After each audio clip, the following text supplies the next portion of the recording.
Football, 1410 WINT, Dayton's ESPN Radio. The Justin Kinner Show, right here on 1410 ESPN Radio.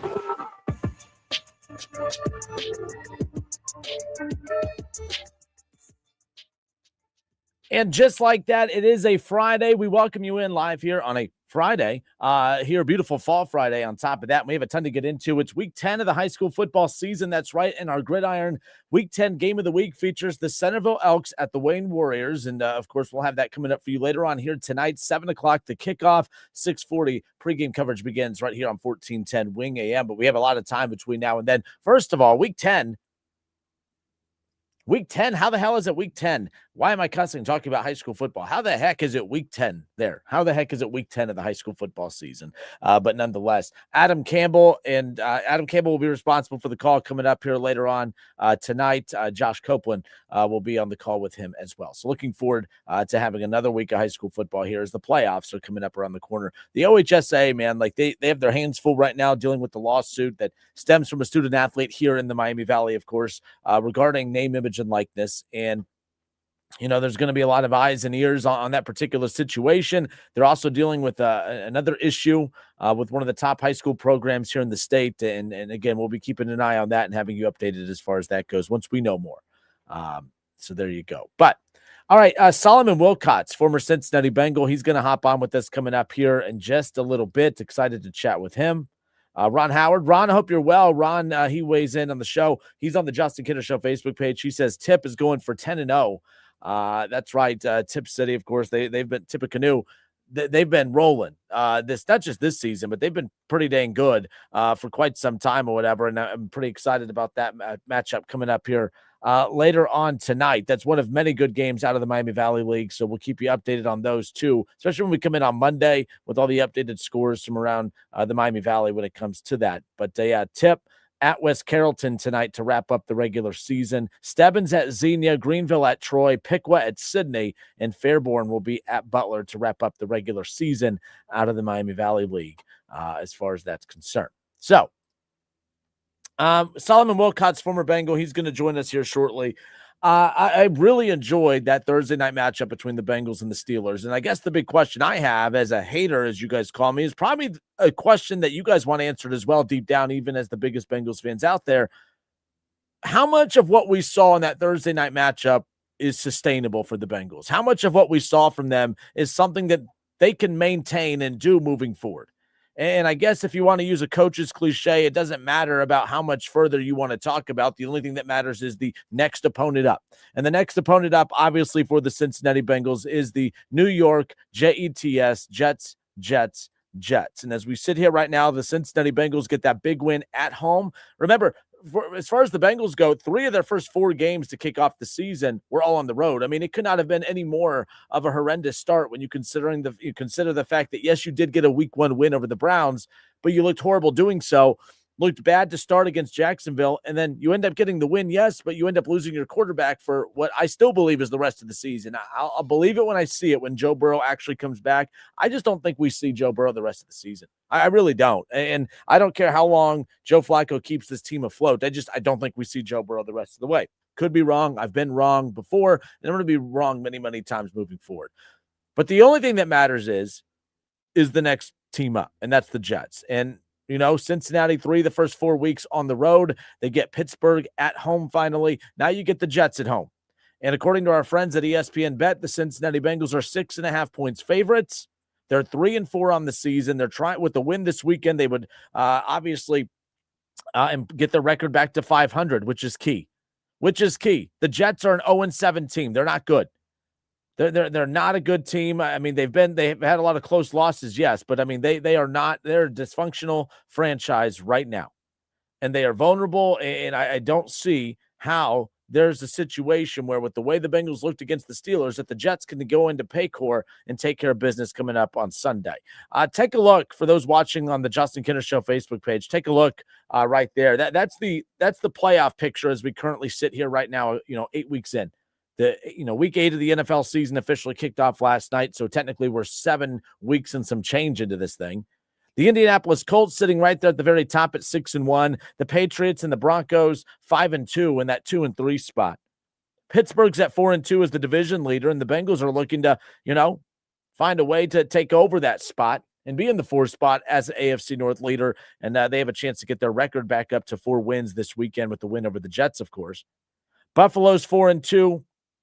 They're behind New England. Buffalo has dominated the East for many, many years now, ever since the Patriot dynasty collapsed. How for real is this Patriots team? We'll talk about that when we get into the Browns coming up here around the corner. But Buffalo's on the outside looking in. And then there's the Chargers, who looked really good last night. They got a little healthier up front. They got a lot of help in the pass game, and the Chargers looked dominant last night. And I think that's what a lot of us expected from the Chargers, or at least I did coming into the season. They dominate the Vikings 37-10. Carson Wentz proved why he's a journeyman quarterback, the way he was being a crybaby over on the sidelines last night. That was embarrassing. You're going to lose games. You're going to get blown out. But when you have your quarterback over there throwing a temper tantrum, he deserved it, and so did the Vikings at that point. That's an unfortunate situation happening in Minnesota over there, but that's what you get for drafting a quarterback out of Michigan who you knew you couldn't be able to count on unless, you're finding a way to cheat to get him to be successful. But that's besides the point. But the playoff picture right there, Jacksonville at 4-3, and I've said before, I don't trust Jacksonville. I trust a lot more of the teams on the outside of the playoff picture right now than some of the teams in it. I still, and as the season's gone along, I'm starting to trust teams more. The Indianapolis Colts at 6-1. It's kind of hard for me to look at them and say that they're not for real. They're top 10 in every offensive statistical category. They're top 10 in every defensive statistical category. Technically, we might be talking about the most well-rounded team in the National Football League when you consider the fact that they could run the football, they could pass the football, and play great defense. Statistically, the Chiefs aren't they have Patrick Mahomes, but statistically, they're not an elite passing team right now. And their defense is solid, and they're okay at running the ball, but the Colts are a better statistical team right now. The Eagles are your defending Super Bowl champions. They're not an elite passing team. They could run the football, and that defense is solid. But again, I don't think there's a team in football that is playing more complete football than the Indianapolis Colts. And I think at some point we have to look at them and say maybe they are for real. It's kind of funny. It's like in the Big Ten with Indiana. They're doing everything right. They check off every box. They're great defensively, great offensively, but we still look at them kind of side-eyed, and I feel like we're doing that with the Colts in the NFL nonetheless. But I don't trust Jacksonville. I don't trust Pittsburgh. Denver, I think, is going to be vulnerable, all season, and we saw them. But the way that they fought back, and Ann, I'm sorry if you're listening. I know that's your team. I apologize. There's something about them that makes me nervous, but they're finding ways to win football games, so I guess they have that going for them. I'm a fan of a team that finds ways to lose them. But yeah, that's the playoff picture as we sit there right now. The Cincinnati at 3-4, a win this weekend would put them right there in the mix for that final spot. But I don't think it's about the wild card for Cincinnati. I think they can legitimately, while we talk about the importance of Joe Flacco trying to find a way to keep this team's head above water, to keep them afloat, to get to December for Joe Burrow to come finish it off. Guys, I don't know. This is the question. How much of what we saw against Pittsburgh is for real? Because if any of that was for real, this isn't about, just trying to tread water until Joe Burrow comes back. I think Joe Flacco could get the Bengals right there at the top of the AFC North. I don't think it's that crazy to talk about the Bengals sitting atop the AFC North with Joe Flacco. Forget the whole, if only he could just keep them afloat till Joe Burrow gets back. The hell with that. Joe Flacco, I think, can actually, if what we saw against Pittsburgh was true, I think this team's good enough to find a way to win this division because that's how bad the Ravens have been and the Browns have been. Pittsburgh, I don't think is as good as what they've looked to start the season, and I think we saw that. We started to see the cracks in the foundation against Cincinnati. They beat up on some bad teams to start, and they got exposed against Cincinnati. So we'll see what adjustments Mike Tomlin, leader of men, makes moving forward because the only thing I've seen him do as of late is cry because the Browns sent Joe Flacco to Cincinnati, and they got their behinds whooped. So that's another topic for another day. I'm Justin Kinner. It's the Justin Kinner Show here on 1410 ESPN Radio. Solomon Wilcots, former Bengal, joins us here shortly as well. But Cincinnati at 3-4, we'll see. My only concern about Cincinnati is, I've seen the Pro Football Focus, PFF metrics and others, and ESPN metrics. The Bengals are the worst tackling team in football. They can't tackle. the fact that they made a mistake moving on from Lou Anarumo. I think we are clearly seeing that it wasn't a defensive structure problem. It's a defensive player problem. And I think if they would have just been patient and stuck with Lou Anarumo, who has been a godsend for the Colts, by the way, I think Cincinnati would be in better shape moving forward. I'm not an Al Golden guy. Maybe some of you are. I'm not hating. I'm not. I'm serious, guys. I think that was the wrong move. I think they made a mistake moving on from Lou Anarumo, and it's really hard for you to make an argument otherwise when you look at just how damn good the Colts are. The Colts didn't make a lot of additions in the offseason defensively. They're very similar to Cincinnati. They didn't really make any changes defensively, except, make a change as who the defensive coordinator is. And Lou Anarumo, you give him good players, we've seen what he can do. He did it in Cincinnati. You take the good players away and you give him bad players, it's kind of funny how the defense doesn't look good. I don't know what to make of the Bengals defense because they from week 1 against the Browns, forcing multiple, they force turnovers. I don't get it because they're bad between the 20s. And this has been a thing that even goes back to Lou Anarumo, even when they were good, even the year that they went to the Super Bowl. The year that they went to the Super Bowl, they were one of the worst teams between the 20s. Between the 20s, you could move the football in Cincinnati. They were always really good in the red zone. And it's kind of the case right now. You can pass the ball in Cincinnati. You can sure run the ball in Cincinnati, but they find ways to force turnovers. Some of them aren't really defensively forced, but they're opportunistic, and they're finding ways to come away with some of these balls. So that's something they weren't doing a year ago.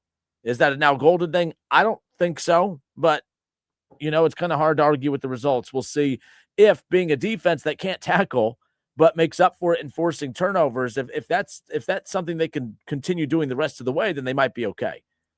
But they cannot. I have my doubts about them just because they are the worst tackling team. What are you doing in practice? Every time they were trying to tackle any playmaker against the Steelers, they were going up high. You don't tackle high. They were constantly going up high. And I'm like, they're not a good fundamental defensive team. Maybe that improves as the season goes. Ann Anderson says, of course I am listening.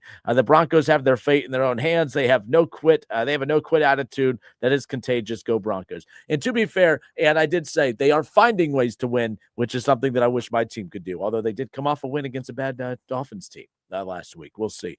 I'm fascinated by this Jets matchup because I do believe the Bengals are going to win this. They're going to be 500. They're going to get everyone to buy back in. And I'm a Joe Flacco guy. I'm so mad that he's in Cincinnati, but at the same time, like, he's an interesting storyline. And I'm going to be pulling for Joe Flacco, which I guess kind of puts me in a position where I'm almost pulling for you guys. Kind of, not really, but it is what it is. We'll ultimately see what happens. Nonetheless, as far as Cleveland goes, they're sitting at 2-5. There you see them at the bottom for those watching on the stream. 2-5. And they have the Patriots coming up this weekend. Okay, they have the Patriots coming up this weekend, and New England's 5-2. You see them sitting there at the top. They're leading their division right now. And I've noticed a lot of people doing this. Well, Kenner Browns fans get all excited because they beat the Dolphins. That's a nobody. Well, everyone's talking about how good the Patriots are, and all they've done all season is beat up on nobodies. In fact, of all the teams that have 4 wins or more, their combined the combined win total of their 5 wins is the least amount of wins of any team that has 4 wins or more. Now, it sounds like I'm really finding something to give me hope here. And if that's what you're saying, you are right. I am. I'm finding something to make me believe that the Browns are going to cover this weekend and possibly upset the Patriots, who are somehow a 7.5-point favorite at home. Nonetheless, look, New England, I'm a big Mike Vrabel guy. I hate the fact that he was in Cleveland's building and they just let him go. It's a tough spot. It was a weird spot, but man, how do you let someone like that go? He's definitely been a difference maker in New England, but I will say, I think they're slightly overrated. 7.5-point favorite. At the very least, Cleveland covers. They will cover this weekend. They will not get blown out. I can't guarantee the win, but I do know this. New England, the win-loss total for their for their opponents this season is 17-30. They have played 3 one-win teams to this point. Okay, they beat the Dolphins, they beat the Saints, they beat the Titans. Those 3 teams have 3 wins between them. Okay, they beat the Raiders, who they're a 2-win team as we currently sit here right now. They beat the Panthers. They've beat a lot of bad teams. I mean, when you look at their schedule, I mean, the Raiders, the Dolphins, the Saints, the Titans, the Browns, like this is it sounds like it's the lineup. It sounds like it's the draft order for next year. New England is solid. but they also have the 9th worst pass defense in the National Football League. And the reason I bring that up is, how do you have that bad of a passing defense when you have gone up against horrific teams? All right, you've gone up against New Orleans, who can't pass. You've gone up against the Titans, who can't pass. By the way, the Titans, everyone's all oohing and on over Cam Ward. Dylan Gabriel statistically is a better quarterback. I'm not saying he's a better quarterback, but statistically he has been. That's how bad Tennessee has been. That the Browns quarterback, who has just been hard to watch, is somehow statistically better than the number 1 overall pick. That's why I'm saying about this Patriots defense is Cleveland has an opportunity to roll in to Foxborough and open up that pass game. If what Jason Fitz said this week is true, that, you know what, this team, they've just been kind of holding it back a little because they're trying to ease Dylan Gabriel into being comfortable. There's no bad weather this weekend. You're going up against the ninth worst pass defense in the NFL. You find a way to get a win against New England on the road, and you're heading into a bye week. You would be 3-5, and guess what you have coming out of that bye week? You have a bad Jets team. Okay, like the Browns have a lot of winnable games coming out of the bye week after Foxborough, after New England. You got the Jets, you got the Raiders, you got the one-win Ravens, who I know they've lost to already, but that's back when Lamar was here, and who knows what the fate of Lamar is going to be at this point. We'll see what ultimately happens, but I think it's an interesting weekend for both the Bengals and the Browns, and it sets the tone moving forward. We'll see what happens. Speaking of the Bengals and speaking of setting the tone, we'll step away for a few moments. And, we're going to have Solomon Wilcots on. He's the former Cincinnati Bengal. Excited to chat with him coming up here around the corner. I'm Justin Kinner. It's the Justin Kinner Show presented by Frickers. Frickers, your home for fun, food, sports, and spirits. We'll talk all things Bengals with Solomon Wilcots when we return.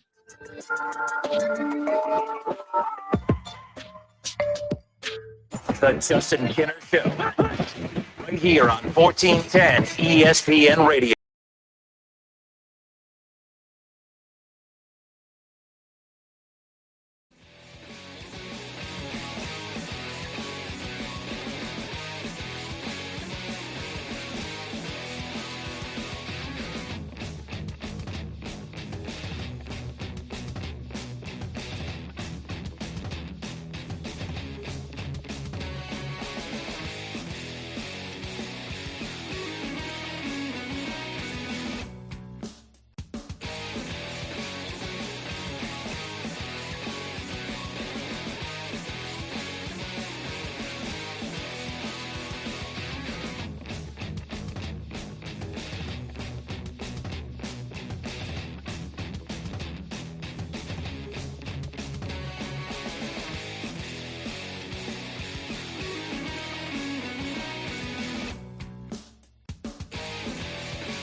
All right, and we are back. It's the Justin Kinner Show presented by Frickers. Frickers, your home for fun food, sports, and spirits. Week 8 of the NFL season officially kicked off last night, and we have a ton to dive into. We'll dive back into the Cincinnati Bengals conversation, the Browns, and all that fun stuff more in depth here in a moment with your calls at 937-518-1410. But I figured we can spend some time to talk some Cincinnati Bengals with a former Cincinnati Bengal himself, Mr. Solomon Wilcots, who joins us now. Solomon, welcome in, sir. How are you? Hey, Justin, I'm doing great. Great to be on with you today. Hey, look, so, being here in Dayton, we talk a lot of Bengals, talk a lot of Browns, AFC North as a whole. Like AFC football, it's all AFC North football. It's one of those where it's always one of the biggest storylines for all the right reasons. This year, it seems for all the wrong reasons. A lot of losing in the AFC North, but man, you look at the Steelers finding ways to win despite not being the most buttoned-up team. The Bengals have their issues without Joe Burrow. The Browns are the Browns, of course. Ravens without Lamar. But still, it's one of the most talked about divisions in football right now. Yeah, I mean, people have grown and I think come to respect the AFC North as being one of the more competitive and more physical and blue-collar divisions in the National Football League. Think about it. All 4 teams play outside in the wind and the rain and the cold. It's really tough blue-collar football. They play physical. Even the Cleveland Browns, with someone like a Myles Garrett, with Jim Schwartz defense, people have come to respect that unit. They know they're still trying to sort out the quarterback issues, but they know if you come play the Cleveland Browns, particularly in Cleveland, it's not going to be, it's not a homecoming game by any stretch of the imagination. And as long as the Bengals have Joe Burrow, they're going to be competitive. It's just a matter of keeping him on the field. And obviously Baltimore and Pittsburgh, their longtime coaches, Coach John Harbaugh and Mike Tomlin, they've had long track records of success. So it is a very competitive division. It's going to be tough. It's going to be physical, and it's not going to be easy. So I'm not going to lie. I know you're a former Bengal, and I quit on the Bengals a few weeks ago, when the way they looked against Minnesota, the way they looked, against Denver, and even at home against Detroit, although they did kind of come to life in that second half offensively. I was like, they're not going to be able to win enough football games to remain in the hunt come December when Joe Burrow comes back. But another Joe has come to the rescue here in the meantime. I've seen, as a Browns fan, I've seen Joe Flacco come in to save the day for another pro team in the state of Ohio with the Browns a few years ago. And now it looks like he might be able to keep this team afloat until Joe Burrow gets back in December. I know we're only 2 games in. We saw some life against Green Bay and then them come to life at home against the Pittsburgh Steelers. How impressed were you with just how much different this team looked once Joe Flacco got acclimated out there? Yeah, it's hard to imagine, on a football team of 53 men, that one man can make that big of a difference. But, this is a quarterback-driven league, and many of these teams, the way that they're constructed and built around the quarterback, in so much that if you were to pull that one piece, I don't know if you ever played Django or Legos or whatever you're building, you pull that one little piece and the whole tower collapses. It's kind of what it's like for some of these teams. Depending on their structure and their style of play. And the Bengals are one of those teams where they're roughly throwing the ball almost 70% of the time. And they put a lot of assets around the quarterback in Jamar Chase, T. Higgins, Andre Yosivas, Mike Gesicki, the tight ends, the running game. Everything is built around the quarterback. Because like those Indianapolis Colts teams when Peyton Manning was there, right? You're going to play with a lead. Your defense is about pass rushing, not about stopping the run. So everything's predicated around Joe Burrow. And once he was removed, I think they lost their rudder. They lost their compass, their control systems. And then you can see when Joe Flacco came in, he brought some stability to the position. You were able to utilize the assets that is Jamar Chase and T. Higgins. They were being wasted. Think about the contracts given to them this offseason. And in those games where Joe Burrow was missing and Jake Browning was posing as the quarterback, all those assets were going to waste. And just inserting a veteran quarterback like Flacco into the mix, they're at least able to look like a competitive football team now. Now, again, it was extremely well-balanced game against Pittsburgh. And it's like that team right there. Yes, that team could remain in the hunt, if not be right there in the mix at the top of the division through December, when it's estimated that Joe Burrow can come back. But, the big question is how much of what we saw against Pittsburgh is sustainable, because we know their struggles defensively. We know their struggles to run the football. and they played good defense against Pittsburgh, and they ran the football real well. The O-line blocked well, and I watched your podcast. You did a good job talking about the fact that a lot of that had to do the O-line's looking more locked in and comfortable because Flacco gets rid of the ball so quickly. That's right. How much of the success, what we saw against Pittsburgh, how much of that are you confident in that will continue moving forward? Are you confident that the run game stays, confident that the defense continues to force turnovers? How confident are you in what you saw that this is sustainable moving forward? Well, look, a lot of those things has to happen week after week after week for any team to win in this league, right? I mean, those are the things that the really good football teams do consistently. And the ones that can't do it consistently are going to be the teams hovering around 500 or below 500 and not going to the playoffs. And I think if you look across the landscape of the National Football League, every single team, even the good teams, who's your best teams out there? We're talking Tampa. We're talking the Green Bay Packers. We're also talking the Detroit Lions. Even when they have not looked like themselves, they've struggled to do those things consistently. So I think it's a good question to be asked. And I think the answer is that's why we play the games. That's why we have to wait and see. But I think the one thing that Joe Flacco can do consistently is get the ball out quickly. I think he understands it makes the offensive line better. There's no doubt about it. It remains to be seen if they can run the ball effectively on a consistent basis. 142 rushing yards against Pittsburgh. Coming into that game, the Bengals were averaging a league low 50 rushing yards per game. So I think if you were, betting on this, not that we do, but if you were, you would say, hey, I need to see more.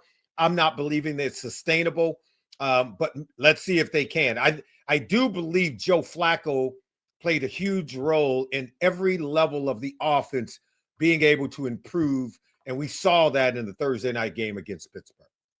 Solomon, you being a former defensive player, obviously with the Bengals defensive issues in recent seasons, we're seeing improvement as this season has continued. How frustrating has that been for you just from a former player's perspective? I mean, especially when you see how good that offense is and has been, you being a former defender, how frustrating is that when you sit back and watch?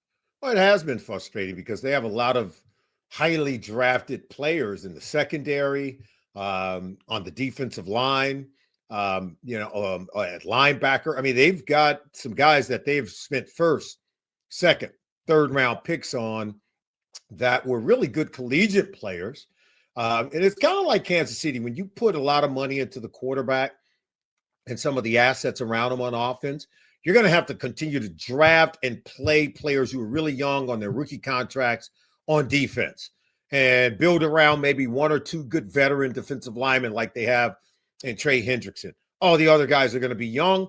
And the Chiefs were able to win Super Bowls with that combination, right? Yep. Where you saw a lot of younger players playing in their secondary. They held up. They played well. That has not been the case for the Cincinnati Bengals. There are a lot of those young players that did not perform well. We saw Lou Anarumo, a really good defensive coordinator, being relieved of his duties. And now look at him. Yeah. He's coaching, and that team's doing well over in Indianapolis. So I think the Cincinnati Bengals have to be able to look and say, okay, it's now time to ask those players to live up to their draft status, to be more productive, because Al Golden is another good coach that they brought in here. And I think this next time around, they're going to start to look a little bit more closely at the players and not be overly scrutinizing when it comes to the defensive coordinator. Yeah, like it's, as a Browns fan, it's funny because, Cleveland has the defense. They don't have the offense. In Cincinnati, they've had the offense. They just haven't had the defense. It's like you put those things together. And I guess there's this idea out there, and I've been guilty of it at times. You were adamant about the Bengals, not, anyone out there that thought that they couldn't sign T and Jamar, because this idea that, if you do that, that means you don't have a defense. There's this idea that, okay, if you sign all offense and you don't put money defensively, you're not going to be any good. A lot of it comes down to the players that you do have, having to develop those guys. We're starting to see some of those young guys show a little bit of life right now for Cincinnati, which is huge. I know we're going to talk about Logan Wilson coming up here in a moment and what that development of these younger players means for him. But which young player has kind of caught your eye the most as far as who you've been the most impressed with so far this season? Yeah, first I want to go back and say, I know that you can pay your quarterback and pay the receivers around him and still have a defense. We just saw the Eagles do it last year and win a Super Bowl, even though their quarterback is making $50 million a year. They have a wide receiver making $30 million a year and another one making close to that at $28 million a year in Devontae Smith and A.J. Brown. And then they also went out and signed Saquon Barkley. So I think that's something that the industry has allowed fans to believe. And they kind of like allow, okay, yeah, go ahead and think that. So that now you don't hold management or the team responsible for paying guys on the defensive side of the ball while also paying your quarterback and your wide receiver. I would say the guy on defense that I'm most impressed with, to answer your question, is Jordan Battle. I think the Cincinnati Bengals safety from Alabama. The guy is a flat-out ball hawk. He makes plays. He leads the team in interceptions, and he finds a way to make plays. It's only his second season in the NFL. So I love what we're getting from him and the fact that he's continuing to make plays. He's become the vocal presence on that defense for Al Golden. But yet they need to get better, right? You can't just have one or two guys making plays. You really do have to play as a unit. It's got to be 11 strong guys hitting, tackling, swarming to the football, making plays. Logan Wilson, his role obviously got changed. I mean, with Al Golden coming in, we knew there were going to be some changes, although they didn't bring in a lot of new names personnel-wise. On the field, one of the biggest changes was just the diminished role of Logan Wilson, and frustrations boiled over, and he requested a trade, as that was announced earlier today. What would your message be to Logan Wilson? Do you support his trade request? And not that you have any animosity towards it, but what would your message be to Logan Wilson in regards to this trade request that was announced earlier today? Look, I think players who have to go into the building every single day, they know if the situation and the environment is right for them. It goes a long way into getting the most out of the player. We know that Logan Wilson's a good football player, and we know he's coming off an injury from last year. And so what happens is when you have a player who may have been hurt the year before, he's hampered and slow maybe to get back up to speed during the next season. Teams, particularly when they have new coaches come in, right, they'll move on from him. And particularly if they've drafted players at your position, and that's exactly what happened. So he saw Jermaine Pratt showing the door. He knows that his role is diminishing. He was voted team captain by his teammates. But right now, I think he would tell you, yeah, I'm not playing my best, but give me some time. I'm going to get there. And I do believe he deserves the benefit of the doubt. But if they're not going to give him that, then yeah, allow him to go play elsewhere. Allow him to go see. Look, to me, if you don't want players to play for you, it's the worst thing you could ever do. And I've seen this happen where you hold players hostage. You won't turn them loose, but yet you won't play them either. And I think that's detrimental. That's not good for anyone. And other players are watching. So when you do that to a player who's meant so much to the club, then I think it sends the wrong message. Do you think the Bengals, with the trade deadline approaching, do you think they move him? Oh, I think you got to find a player, right? You got to find another team that's willing to compensate you at the level that you want him. Even if they don't move him, he's still under contract going into next year, right? So you're not just going to give him up. You're not going to just give him away. And I think that's where the conversation has to be had between the team, his agent, and the player himself. Hey, we still value you. We still believe you can help us. And even if you're not a starter, somebody goes down, you're going to be back in there. We believe that much. So I'm not trying to give him away to anybody. So I'm sorry I can't answer the question directly because I do think there's a lot of moving parts there. Oh, absolutely. And the Bengals have been no stranger to dealing with a lot of moving parts. And I always say, look, that's a good problem to have. When you're juggling contracts and players wanting extensions, that means you're dealing with good players, which means they've drafted the right players. I looked at the Trey Hendrickson thing as, although not a good thing, a good thing. You're dealing with good players who want to stay, who want to be paid and stay longer. So these are things, necessary evils, if you will, that come with, of course, having a contending team like the Bengals do, no doubt. Solomon Wilcots, awesome enough to give us some time. Now, again, we are Dayton's ESPN Radio, 1410 Wing AM. And Solomon, you're going to be in Dayton on behalf of the Javonte Woods Foundation coming up this weekend. Just tell everyone kind of about the project you're working with alongside Ickey Woods.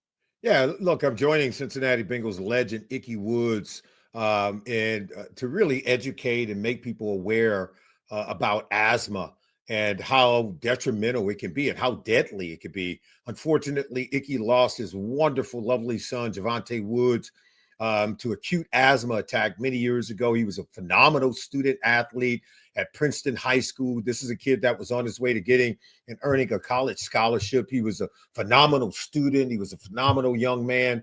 And we don't want that to happen to any other young people, particularly the young athletes who are participating in playing sports, and they may have asthma and may not even be aware of it. Or maybe they have an inhaler, but they don't understand that an acute asthma attack, you need to get to the hospital. You need to go to urgent care.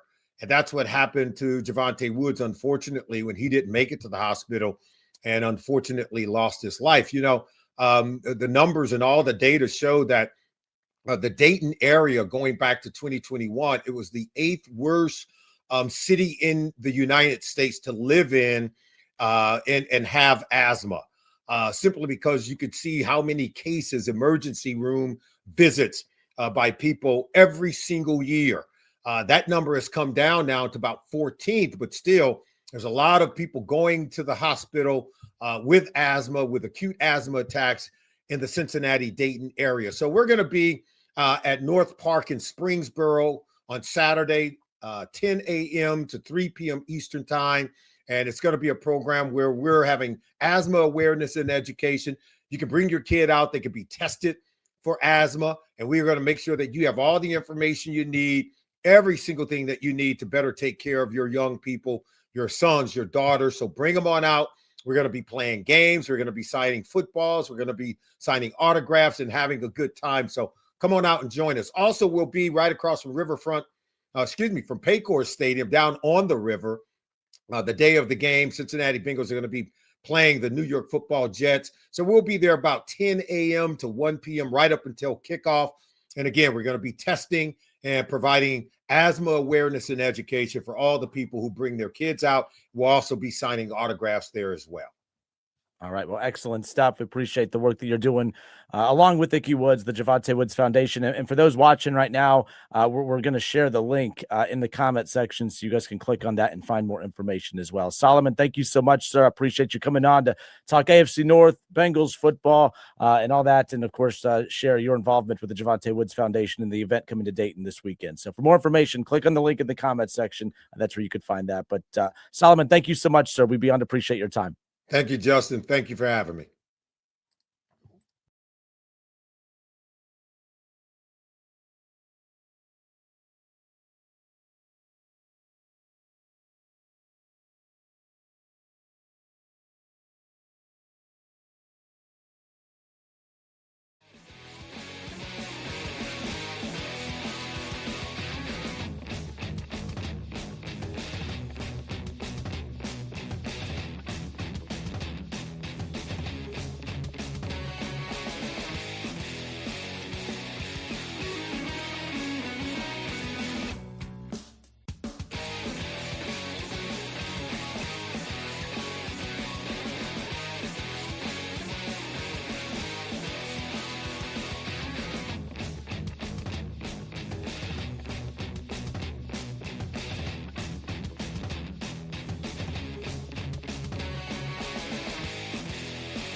To see our full line of Kubota construction equipment or check us out online at columbusequipment.com.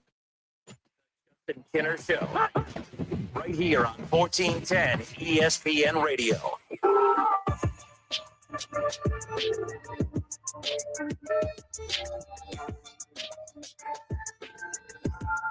I've worked very, very hard to try to get this 5-hour energy open. Like, I've honestly just been trying to, I need this. I can't get it open. It's really starting to take me off for those who are watching. But nonetheless, if you're listening, happy Friday. It's the Justin Kinder Show. Shout out to Solomon Wilcots. Great stuff from him.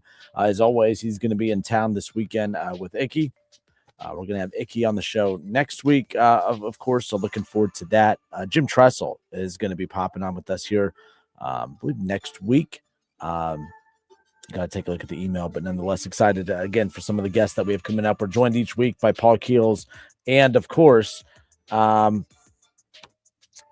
Keels and Jason Fitz every week too, so we appreciate them. And then now the basketball season's here, we're going to be picking it up with some of our guests there nonetheless. Okay, so earlier in the week, Tom Izzo and some others in the world of college basketball were furious because there is a G League player that is going to commit and go to Louisville for this upcoming season. And people are mad about that. And I said, look, I'm not saying I don't like that. It just sounds weird that an NBA G League player is leaving the G League to go, back to college or go play in college. Some of these players went straight from high school to the G League or whatever. And, look, it's led to a lot of confusion. Bill Self at Big 12 Media Days talked about like he doesn't understand what they're doing either. Should he be looking at the G League? Same thing. And Tom Izzo and others are upset. But if you look at Tom Izzo and you look at, Bill Self and others, they have a lot of players that they have recruited and even have on their current rosters that played professional ball outside of the States. So I don't understand what the difference is. And I'm being genuine when I say that. I don't understand what the difference is. I don't know why these coaches are upset. Is it because because pro ball in the States? I mean, that's pro ball, not pro ball outside the States, even though we've seen that the foreign players have come in and really taken over the NBA. I mean, you look up and down NBA rosters, some of the best, not some of the best players in the NBA right now are all foreign born players that got their experience playing in professional leagues overseas before ultimately, coming to the NBA, or some even playing in college. The bottom line is I don't understand. It's not like you're going to, an NBA roster and pulling someone from there to come play. Like, it is the G League, nonetheless. But the NCAA did, and this is according to ESPN's Pete Thamel, the NCAA did release a statement just a little bit ago on this very issue. The NCAA statement on eligibility, it comes in wake, of course, of Tom Izzo's pointed comments on the G League players coming to college. So the NCAA said that more schools are recruiting and enrolling individuals who have competed professionally, including many with experience in international and domestic leagues who may find college sports more appealing given the financial benefits now available. This isn't new. Players leaving a professional league to go play in college isn't new. It's been going on. I mean, it's not like, I've had many conversations. Jim Brown, who calls the games at Chris Collins for Wright State right here on 1410 ESPN Radio. I mean, hearing him share the stories of some of the foreign-born players that they were going after early on when Wright State became D1 because they had Vitaly Potapenko. One of my favorite stories from Jim Brown is when he shared how Wright State was very, very close to having Potapenko on the same roster with Zydrunas Ilgauskas and Dirk Nowitzki at Wright State. That was all in the works. That was all being discussed. Of course, injuries to Zydrunas Ilgauskas ended up leading to, that not being the case. But Big Z, ultimately was going to leave a professional league to come play in college. It's always been the case. That's always been allowed, even going back to the 90s. So this isn't unheard of professional players who are playing professionally overseas entertaining the idea of coming to the States to play in the college ranks before ultimately going to the pros. So the NCAA would go on to state that NCAA rules do allow players who competed professionally prior to the collegiate enrollment to retain eligibility for college sports, though in some cases, players may lose seasons of eligibility due to delayed enrollment. Each player's situation is unique, and these issues arise at a time when the NCAA eligibility rules are facing repeated lawsuits with judges enjoining some of these rules. In making its eligibility decisions, the NCAA endeavors to treat prospective student athletes, whether domestic or international, as consistently as possible, given the broad range of backgrounds that can be presented. The bottom line is this sounds a lot like what I thought. This isn't a big deal. It's just people who are crying to cry. This is not a big deal at all that G League players are potentially looking to go to college. Now, a lot of these guys, it's not guys that went to college in the G League and coming back. It's, that G League Ignite, which was getting some of the top. What their goal was to get some of the most elite high school talent to forgo college, to go straight to the G League team to start beginning preparation for the NBA. And you would get paid professionally. You would be, you'd be basically be playing professional basketball almost coming right out of high school. Not in the NBA, but for the NBA G League Ignite. Now, with that in mind, at the time, that sounded like a good competitive deal because those talks started as NIL really started to become discussed. Now, NIL, there's so much money floating around that it's trumping a lot what these guys are making in the G League. So, of course, they're looking at college and saying, wait, hold on. I can go make how much to play in college? Sign me up. I mean, we talked about it the other day, but there's the speculation out there. And again, I have no idea. I don't know how to go find whether this is true or not, but so many people tried to water down Ohio State's success on the football side because of the $20 million roster that they bought their championship. They bought Quinshon Judkins, right? They went out and they started, buying all the talent out of the portal. They spent the money on Will Howard. They got all this talent and now they have a $20 million roster. Well, they should be good. Well, that's one thing when you have that for football, but I'm hearing north of 20 mil for basketball for Kentucky. I would love to know with, UD being a basketball school, what UD's, what they're forking out NIL wise. I'm very familiar with what's being forked around at mid-majors. And I will tell you, I'm astonished at what even players are making at the mid-major level. And I'm not hating on it or knocking it. I'm impressed by it. And it's actually pretty dang cool. I know guys that play professionally overseas, and what they're making to play professional ball overseas is what we consider low major basketball over here. And some of these cats are making about the same, if not more, than some of those guys who are playing professionally. There's money in basketball all over the place. There's money in the Horizon League.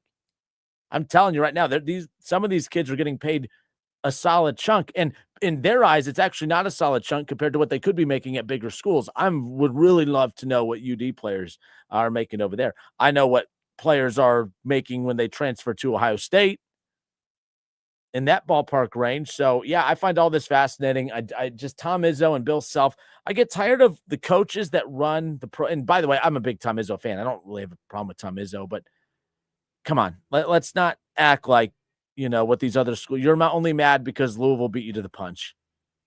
He wouldn't be, he has it not done. I mean, you heard Bill Self say, I don't know what I'm doing. Tom Izzo didn't realize this. If he realized it, they'd be recruiting them and getting them. And then all of a sudden he wouldn't have to do this fake moral outrage stuff. That's my problem with it. I'm a Tom Izzo guy. I love Tom Izzo, but doing the moral high ground stuff of what are we doing? This is ridiculous. This is unacceptable. But then probably in about a week, we're going to hear how Michigan State is in on so-and-so out of the G League because that's how this works. So it is what it is nonetheless. But all right, let's go back to the chat. Chad, what up, Chad? Chad says, who knew all it took was Joe Flacco to get Justin to at least like the Bengals enough to give them praise for 2 weeks in a row? We got to try telling you, I'm not a fan of your actual quarterback. I'm not a fan of Joe Burrow. You guys, I've said this before. I think that Joe Burrow has a bigger fan base than the actual Bengals team itself. And I think that because of that, I think that the Bengals have made a lot of bad decisions caving to Joe Burrow, and I think they've been the wrong decisions. I think keeping T was the wrong decision. I think that, I think they've made a lot of bad decisions. Now, Joe Burrow, they didn't make a mistake, with Joe Burrow. He's better than Joe Flacco. He's a top 3 quarterback. There's no doubt about it. But at the same time, I'm not a Joe Burrow guy. I think he's a very cocky, arrogant dude who hasn't accomplished really anything. His biggest accomplishment was losing a Super Bowl.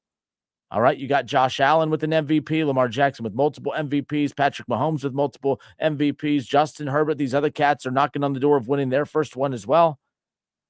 Jalen Hurts has been to 2 Super Bowls, and he's won one of them. He's won a Super Bowl MVP. There's all these quarterbacks that have been way more successful in the NFL than he has, and he carries himself as if he's Patrick Mahomes, as if he's Josh Allen. I'm not a Joe Burrow guy. I'm just not. So this little love stuff I'm doing with the Bengals, it's not fake. I'm just not a Joe Burrow guy. I'm not. as far as that goes. But we'll see. When he comes back, and if he all of a sudden can finish the job that Joe Flacco is going to do for him, more power to him. But just know, guys, it took the Browns helping you to turn things around. How about that? Who knew that you guys needed the Cleveland Browns so much? Yeah, right. Fascinating weekend coming up. Can the Bengals keep it going? I think that they can. First of all, the Jets, yes, they could beat the Jets. I'm not worried about that. But as far as the Bengals after they play the Jets, that's what I'm curious about. They have the Bears. By the way, did you guys see this? I started taking a look at the lines for this weekend. The Bears, they're in action this weekend. Where is that score? There it is. So the Ravens are going to be without Lamar Jackson. The Chicago Bears, who have been solid this season, guys, like they are on the road at 1-win Baltimore without Lamar Jackson. And Baltimore is a 7.5-point favorite. Am I missing something? Or maybe it's been announced that Lamar is playing in the last hour since I've been on the air and I just haven't heard it. I mean, I've gone and looked for it. Lamar's not playing this weekend. So what I don't understand is, how is Baltimore a 7.5-point favorite?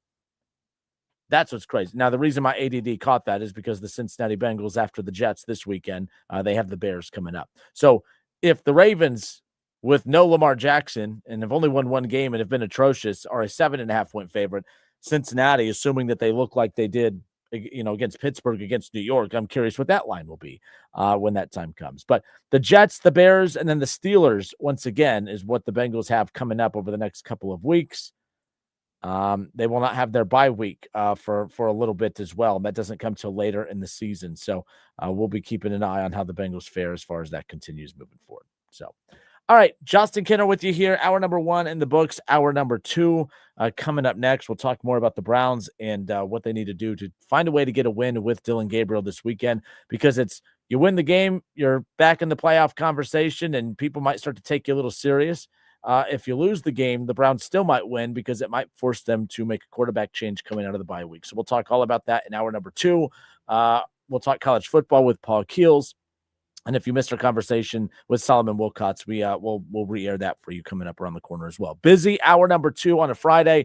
Make sure you keep it locked in here tonight at 7 o'clock for our Gridiron Week 10 game of the week as Adam Campbell. And again, Adam Campbell, Josh Copeland will be on the call tonight for Centerville at Wayne as we wrap up the regular season. I don't get it, but the regular season coming to an end later on tonight. The Justin Kinner Show presented by Frickers. We'll be right back. Hour 2 next.